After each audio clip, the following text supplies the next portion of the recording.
Welcome to this episode.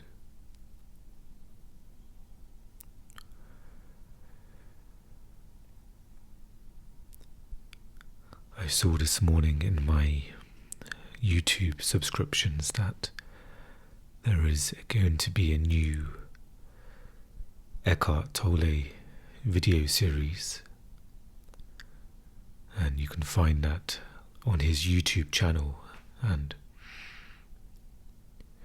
the first video is already available, and the series is about challenging times. And I was just reading the newsletter that was sent to me, and it was mentioned they began recording it late last year for it to be released in the autumn of this year, but because of what's happened in the world at the moment, they pushed it forward to complete it earlier and release it earlier, and they've decided to keep it free of charge. So if you need some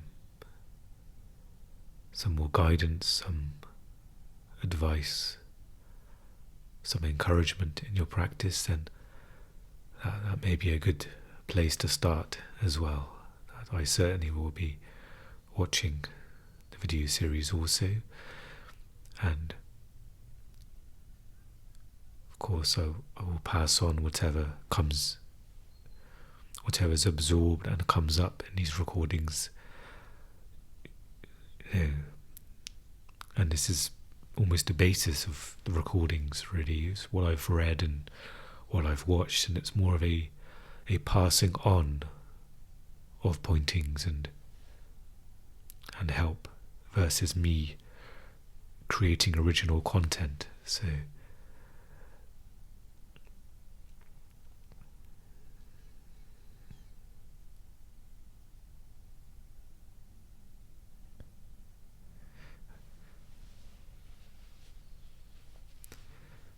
and just going off the basis of the video series Eckhart's releasing, where it's mentioning how during difficult times it's an opportunity to go deeper, because often this brings up more suffering, and there's more of an urge to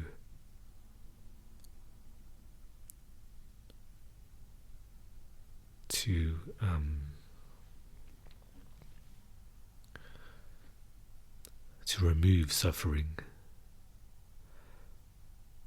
You're more inclined to act on that, versus if life is not challenging and it's very comfortable and pleasant, then on one level that's nice, but on a much more important level, then you wouldn't have the urge to go deeper.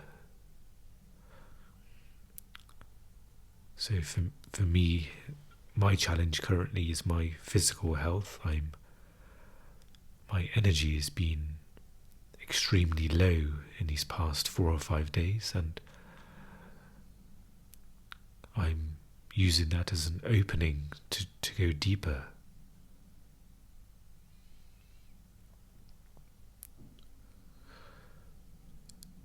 And of course, challenges can also flare up the ego as well. It's something more to complain about. So it can go either way, depending on if you're identified with the mind. Then when challenges appear, they're going to be fuel for the mind, fuel for the pain body, something to add and something to complain. And when I say add, it means the story of I've been through this, or I'm currently going through this. Sometimes when you hear conversations or have conversations, you can almost hear somebody else's pain body, where they may be telling you the story of this and this. And yes, things happen, situations happen, and it's good to express that, but if you're using that as a means for the mind to almost feed on your energy versus just acknowledging the situation. And you can often tell that in the energy used in the voice, when sometimes you can hear a great strain, all the stress in their voice, somebody's voice, and you can sense that this is pain, this is accumulation is occurring here, story is forming, and this is adding to the history of their life, that yes, in this time I went through this and dealt with all of this pain, and there'll be a lot of detail there. And it forms almost a density. This is what the pain body is. It's emotional density. Emotions that have constricted us. Almost we're holding on to that pain. And all of those little bits of pain we hold on to, it forms a huge entity of, what can be referred to as the pain body. It's almost a body of pain. So it's all collected together, and it arises when pain is triggered. Then all of the pain is triggered. You're not just reacting to the situation currently that's caused you pain, but also that's fueled by all of the pain you've had before. So often if there is a disproportionate reaction to what's happening and how you're reacting to it, then that's a clear signal that the pain body is awoken.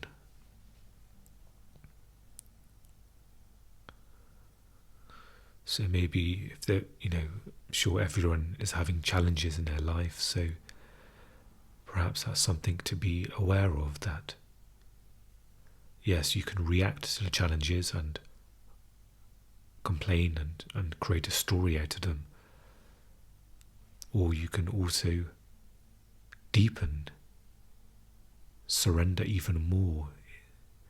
And it's not where you're accepting the conditions. Okay, I've got this and this and this. I'll have to accept that. It's simply going deeper into the now.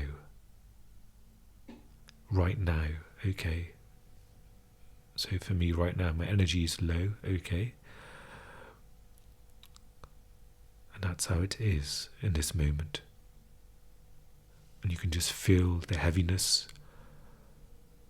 You can feel the lack of energy. You can feel my head hurting. Perhaps a headache is forming, or maybe it could be a migraine or some sinuses. So perhaps after this I can get some peppermint tea. That's something I can do. That may help alleviate some symptoms. I can, after this, close my eyes, listen to some meditation music, or perhaps do something to take my mind or my attention off of the pain.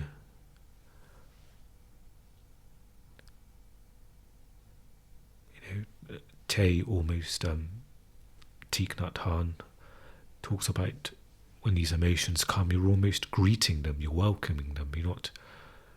It's not a sense where you're happy to see them, but you're open to them. Your door's always open, and the pain comes, okay, here it is. And there's a full acceptance in the moment of what is occurring in the body and in the mind. And that's where Mooji often talks about the witness, the observer, where is not invested in what's happening. It's almost just observing it in a spaciousness. And often in the mind, it's very constricted. There's the story of you going through this. And then there's the comparison of your past, of other things you've been through, or the comparison of what other people are going through as well, and Perhaps you may think, oh, I'm going through a bit more than you are. And there's that whole world of looking out of that little me entity and comparing and creating labels and density. It's almost a spider's web where you're forming more and more I don't know what you'd call them, but lines of web. It's becoming more dense, and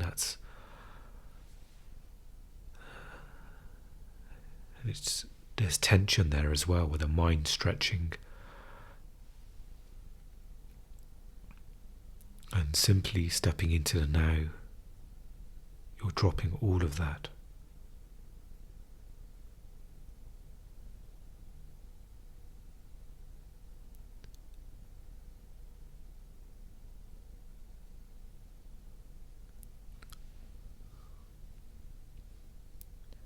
Sometimes you may be aware of conditioning, of patterns come up, where you may step into the present moment and,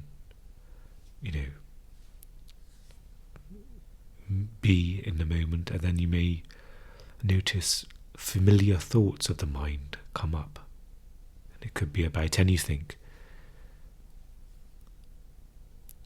And just be aware of the patterns of the mind as well. Almost get to know the conditioning of the mind, because all minds are conditioned.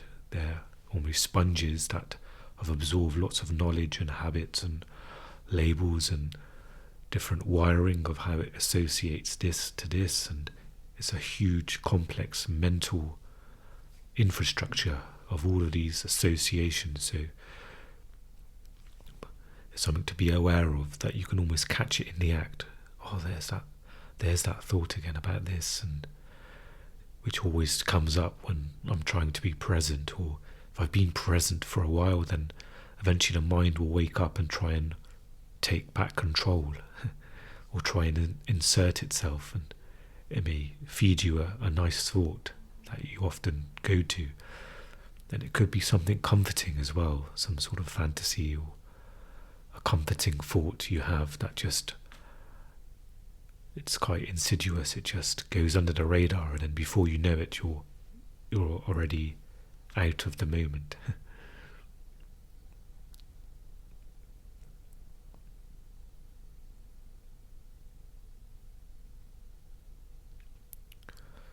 So perhaps we can have a few moments of shared silence where we're all being present together, and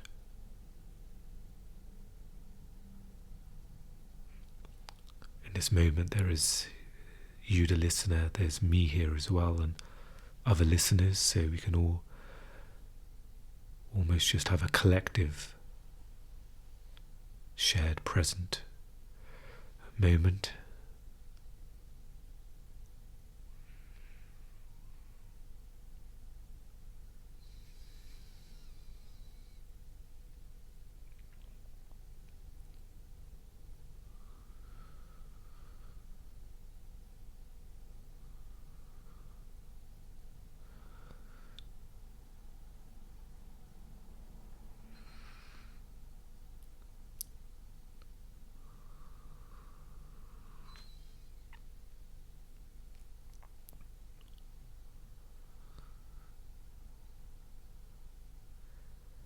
Sometimes you can invite different energies when you are being present. For instance, if you are in pain, perhaps you can invite healing into the body through the present moment. You can use that to almost manifest healing, where you're manifesting from a fullness of the present moment. You're not manifesting from the mind where there's a specific need, a neediness. Or you can manifest peace as you're being present. You can just simply almost attract peace, manifest it in your body or in your breath.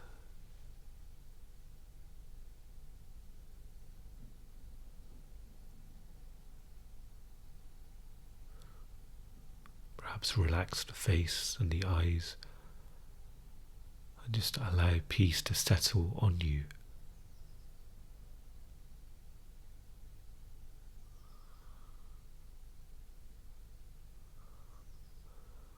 And it's only in the subtleties that the silence, the stillness, the peace can be sensed. It's almost like a snowflake where you're allowing it to settle, to come towards you. You're not trying to chase it, where each time you try and do, you'll be, the momentum of the doing, as in, it will almost dislodge the snowflakes, or dislodge what can only come in the quietness. The thoughts and mental noise are almost like fans. If we keep this analogy going, blowing away the snowflakes, and it's only in the stillness and the quietness where you allow it to come.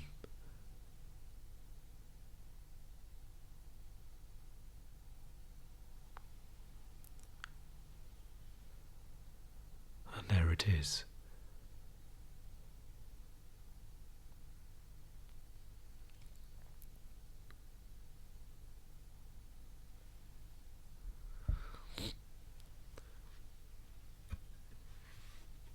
Okay, so continuing the power of now, we stopped at a reflection point in the section of dissolving the collective female pain body. So I will continue reading from where we left off. And we are 2/3 through the book, or more. So on my Kindle it says 73%. So we are close towards the ending. And perhaps with this a bit more consistency, the book may have, the readings, they may have a bit more continuity about them versus a long break between sessions, especially about specific subjects such as this.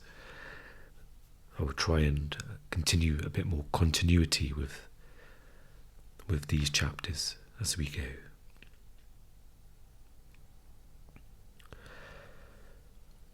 So, identification prevents you from dealing with the pain body. Some women who are already conscious enough to have relinquished their victim identity on the personal level are still holding onto a collective victim identity, what men did to women. They are right, and they are also wrong. They are right in as much as the collective female pain body is, in large part, due to male violence inflicted on women and repression of the female principle throughout the planet over millennia. They are wrong if they derive a sense of self from this fact and thereby keep themselves imprisoned in a collective victim identity. If a woman is still holding on to anger, resentment, or condemnation, she is holding on to her pain body. This may give her a comfort. This may give her a comforting sense of identity or solidarity with other women, but it is keeping her in bondage to the past and blocking full access to her essence and true power. If women exclude themselves from men, that fosters a sense of separation and therefore a strengthening of the ego. And the stronger the ego, the more distant you are from your true nature. So do not use the pain body to give you an identity. Use it for enlightenment instead. Transmute it into consciousness. One of the best times for this is during they use the word menses. Is that the word? Maybe I'm mispronouncing that. I believe that in the years to come, many women will enter the fully conscious state during that time. Usually, it is a time of unconsciousness for many women, as they are taken over by the collective female pain body.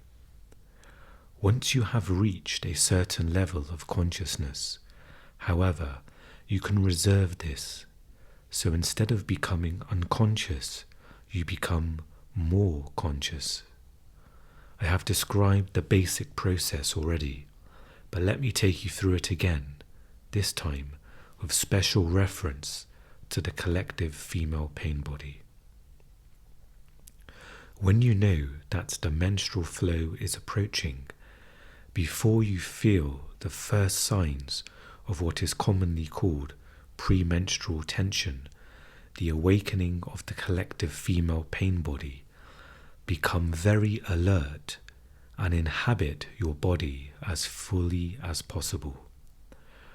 When the first sign appears, you need to be alert enough to catch it before it takes you over.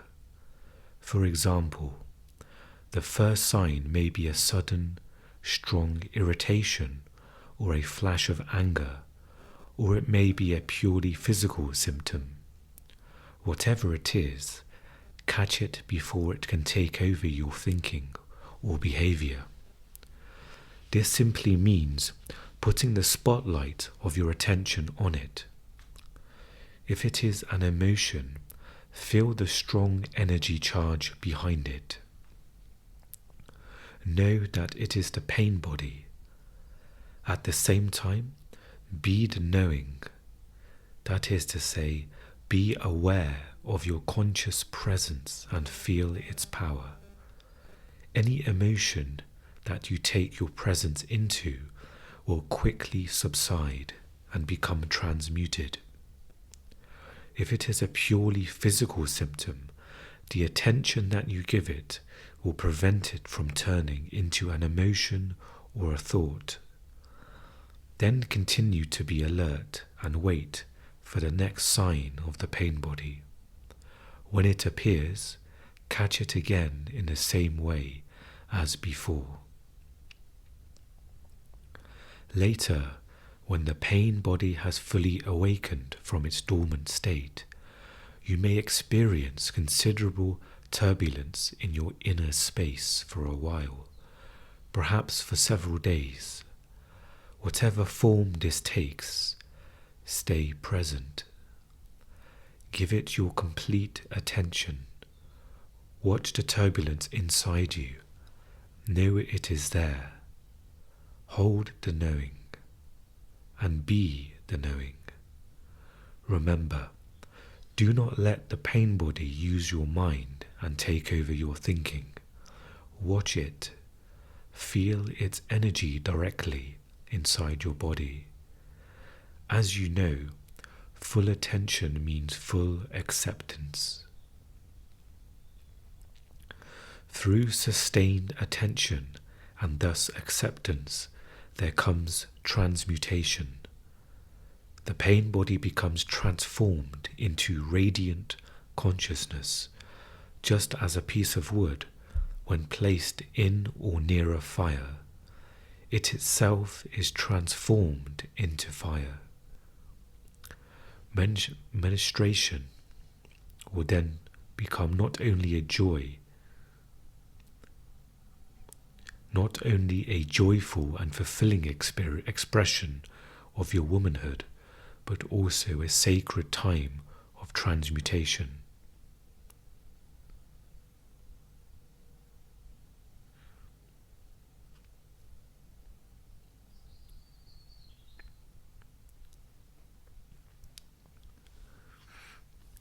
When you give birth to a new consciousness, your true nature then shines forth, both in its female aspect as the goddess and in its transcendental aspect as the divine being that you are beyond male and female duality.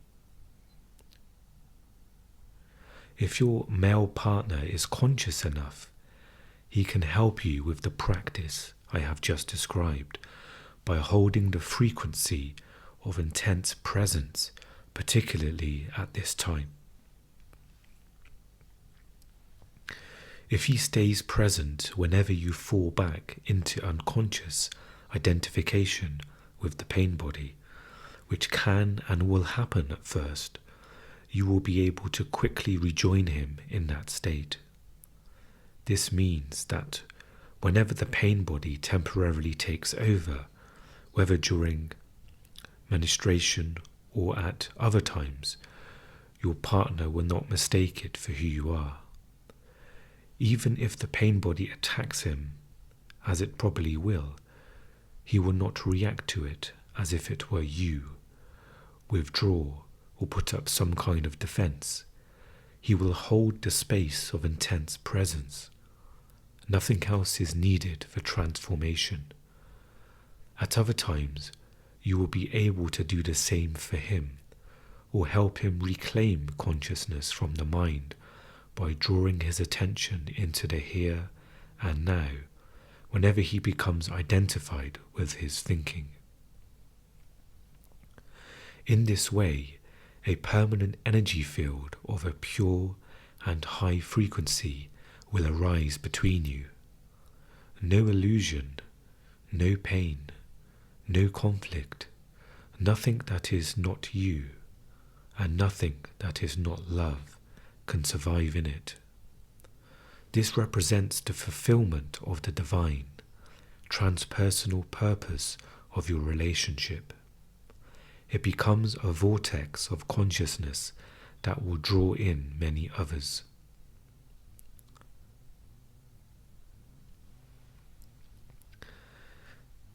And that was the end of that section.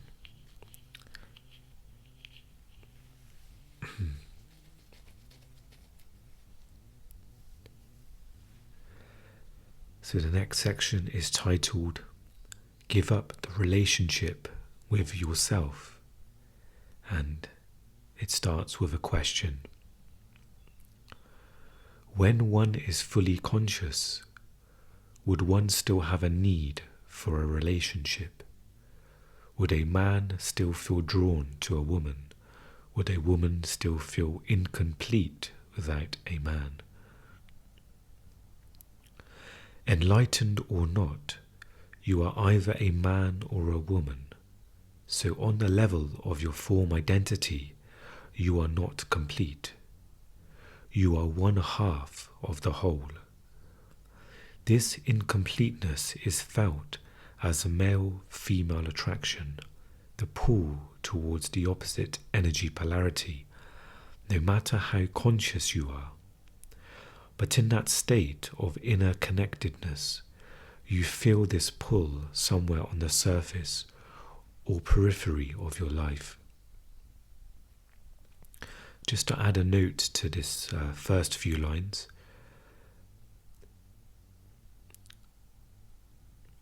where it says the relationship between a man and a woman to a man, if this does not relate to your current situation and your sexual orientation, then just simply almost substitute it as that. This, the essence of this is about a relationship with another being. And yes, there is the forms of a female form or a male form, but the deep essence of it is the relationship with another being. So if this does cause a reaction, just simply be aware of it as you listen. Anything that happens to you in that state feels somewhat like that. The whole world seems like waves or ripples on the surface of a vast and deep ocean. You are that ocean, and, of course, you are also a ripple. But a ripple that has realized its true identity as the ocean, and compared to that vastness and depth, the world of waves and ripples is not all that important. This does not mean that you don't relate deeply to other people or to your partner. In fact, you can relate deeply only if you are conscious of being. Coming from being, you are able to focus beyond the veil of form. In being, male and female are one. Your form may continue to have certain needs, but being has none. It is already complete and whole. If those needs are met, that is beautiful, but whether or not they are met makes no difference to your deep inner state. So it is perfectly possible for an enlightened person, if the need for the male or female polarity is not met, to feel a sense or lack of incompleteness on the outer level of his or her being, yet at the same time be totally complete, fulfilled, and at peace within. And there's another question here as well from the reader. In the quest for enlightenment, is being gay a help or a hindrance, or does it not make any difference? As you approach adulthood, uncertainty about your sexuality, followed by the realization that you are different from others, may force you to disidentify from socially conditioned patterns of thought and behavior. This will automatically raise your level of consciousness above that of the unconscious majority, whose members unquestionably take on board all inherited patterns. In that respect, being gay can be a help. Being an outsider to some extent, someone who does not fit in with others or is rejected by them for whatever reason, makes life difficult, but it also places you at an advantage as far as enlightenment is concerned. It takes you out of unconsciousness almost by force. On the other hand, if you then develop a sense of identity based on your gayness, you have escaped one trap only to fall into another. You will play roles in games dictated by a mental image you have of yourself as gay. You will become unconscious. You will become unreal. Underneath your ego mask, you will become very unhappy. If this happens to you, being gay will have become a hindrance, but you always get another chance, of course. Acute unhappiness can be a great awakener. Question: is it not true that you need to have a good relationship with yourself and love yourself before you can have a fulfilling relationship with another person? If you cannot be at ease with yourself when you are alone, you will seek a relationship to cover up your unease. You can be sure that the unease will then reappear in some other form within the relationship, and you will probably hold your partner responsible for it.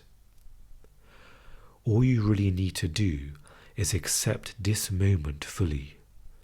You are then at ease in the here and now, and at ease with yourself. But do you need to have a relationship with yourself at all? Why can't you just be yourself? When you have a relationship with yourself, you have split yourself into two, I and myself, subject and object. That mind-created duality is the root cause of all unnecessary complexity, of all problems and conflict in your life. In the state of enlightenment, you are yourself. You and yourself merge into one. You do not judge yourself. You do not feel sorry for yourself. You are not proud of yourself. You do not love yourself. You do not hate yourself, and so on. The split caused by self-reflective consciousness is healed, its curse removed. There is no self that you need to protect, defend, or feed anymore. When you are enlightened, there is one relationship that you no longer have, the relationship with yourself. Once you have given that up, all your other relationships will be love relationships. So that's the end of that section and chapter as well. So there was a few mixed questions in regards to having a relationship with yourself. And there is obviously the talk about sexual orientation as well. And in this instance, it was Eckhart was talking about almost using our life situation to our advantage. So in this instance, he mentioned if you are gay, to some extent, you may be seen as an outsider, and the difficulties you may encounter with being gay, to use that as almost an opening into presence. But like I mentioned at the beginning, it can also be used as a hindrance as well. If you view it as also an identity, as a label, an identity, and then that can be the cause of pain and suffering as well.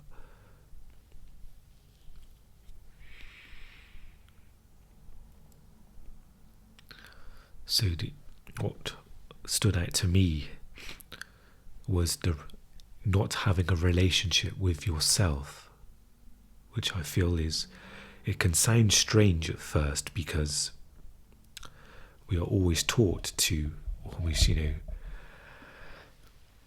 to get to know ourselves, to take care of ourselves in the you seeing you sense. So there's an I and myself, that duality.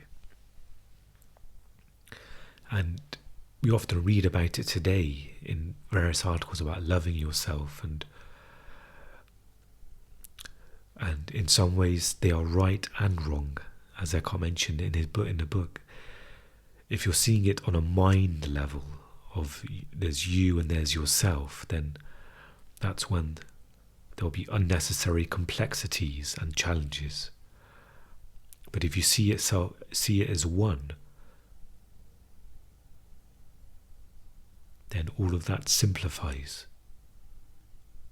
And even taking care of yourself there's no you and yourself. It's almost another way to just be completely aware of the now. That is the ultimate taking care of yourself. Because in the now is when it's the true reality. You'll be able to see things as they arise. You won't be almost using the turbulent mind as almost your map to figure out things and to retrace steps and to go back this way and that way, to go down paths of self-sabotage and the complexities of the mind. But in the now, when something is needed to be done, whether it's to speak to an individual about an important thing or to get a glass of water, it will arise in you, and you'll be aware of it as well. So it can seem quite foreign to not have a relationship with yourself, but in the mind, that can feel foreign. The mind won't be able to really compute that. It almost goes against the grain of the mind, of all of the knowledge and information taken by the mind to try and help oneself. It's talked about that. But in being, you are in that space you're looking from. You're in the connectedness already.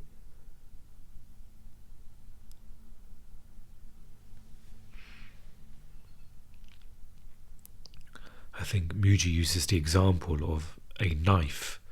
A knife can cut many things, but it can't cut itself. Or scales. Scales can weigh many objects, but it can't weigh itself, because it is one. And it's almost going from that place where you are one, where you can't see yourself, but you see from that place. So there isn't a subject and object, and I and myself. There is just the deep I, the true I. Everything is seen from there. And when you are in that oneness, who is there to have a relationship with? In regards to your body and mind, there is just a functioning of your senses, thoughts arising. But you are not picking them out and almost creating and knitting together an identity out of the thoughts and emotions. We've all probably be conditioned in that way. We've got all of this knitted history of thoughts and feelings of situations. If someone's to ask you who you are or what you've been through in life, you'll be able to answer that question in detail, and you'll probably relive all of those emotions again, because there's an attachment, an identity to that. This is who I am. I am this history of what I've been through, all of these emotions. When who you are is in the here and now.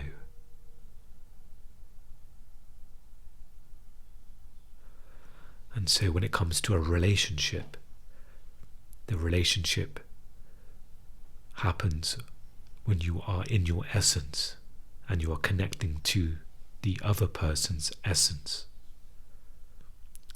Eckhart said that you may not have your outer form needs met. So a intimate relationship, if you are alone, that may not be met, but you can still be completely fulfilled in who you are, because there is the deep essence of who you are. So you may still feel the pain of feeling a bit incomplete with your outer form, of the form of your body, and connecting to the mind, to your personality. There's the layers that come up. For instance, I can feel that in me, the pain of incompleteness. But I can also feel some level of completeness deep inside as well.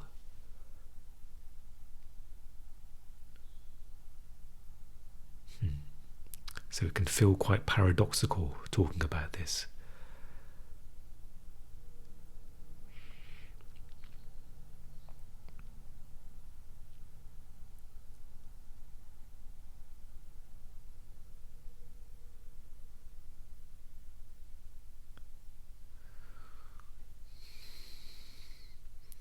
And again, it's not giving this, what we've read, to the mind to try and figure out.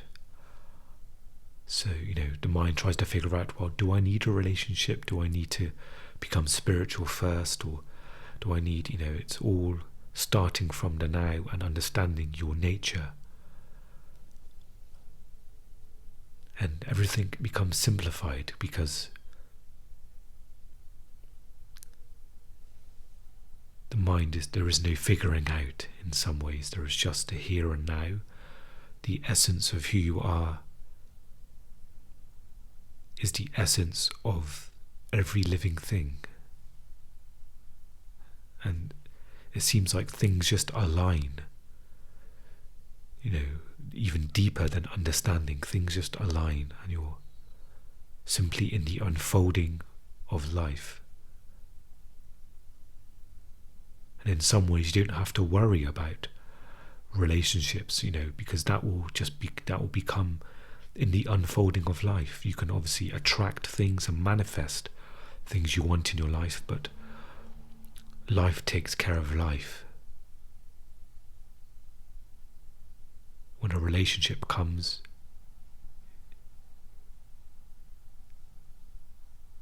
into your reality, it presents, there's the meeting of somebody, there's whatever situation occurs for that to happen, that happens in the unfolding of the now.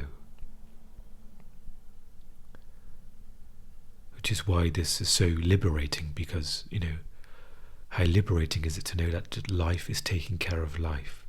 That you, in regards to not the individual you, but the you in the experience of now,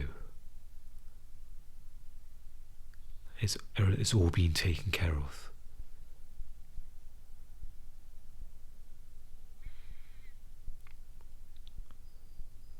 Okay, so I'm going to end this episode here. I'll read the title of the next chapter just in case something you may want to reflect upon. But so that chapter, or the sections we talked about, was about relationships and women's pain body as well. And this chapter 9, is titled Beyond Happiness and Unhappiness There is Peace. And we talk about the polarity again of happiness and unhappiness. A polarity that we've been conditioned with to have as we've been growing up, about being happy and avoiding unhappiness, and it's almost a balancing act. But here it's said, beyond happiness and unhappiness there is peace. So I'll leave that title there with you. Thank you for joining me for this episode. I wish you well in this one moment, and I'll speak to you again very soon. Take care.